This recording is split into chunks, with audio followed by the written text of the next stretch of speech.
మేము రాలేవులే అండి అది బద్దకించేవాళ్ళు, భయపడేవాళ్ళు, రానోళ్ళు ఎంతమంది క్రిస్మస్ కి అండి. దేవుని స్తోత్రం, హల్లెలూయా.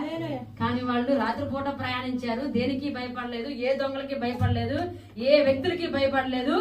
ఆకలిస్తుందని మధ్యలో ఆహారం అయిపోతే ఏంటి మా పరిస్థితి, డబ్బులు అయిపోతే ఏంటి మా పరిస్థితి, ఎంతవరకు వెళ్ళాలి, ఎక్కడి వరకు వెళ్ళాలి, ఎప్పుడు కనుక్కుంటాం, ఎప్పుడు తెలుస్తుంది, ఎప్పుడు చూస్తాం, ఎన్ని డౌట్లు అండి. దేవుని స్తోత్రం. But they did not stop their journey. వాళ్ళ ప్రయాణం ఆగిపోలేదు. నక్షత్రమును పట్టుకుని యేసును చూడటానికి. ఈ రోజు నువ్వు దేన్నన్నా పట్టుకుంటే, దేని గురించి ప్రార్థన చేస్తే, ఆ ప్రార్థన గురించిన పరుగు, ఆ పని గురించి చేస్తున్న ప్రార్థన, ఆ విశ్వాసం ఆగిపోకూడదు. నిన్ను భయపెట్టే వాళ్ళు ఉంటారు, మధ్యలో ఆపే వాళ్ళు ఉంటారు, నిన్ను భంగపరిచే వాళ్ళు ఉంటారు, నిన్ను దారి తప్పించే వాళ్ళు ఉంటారు.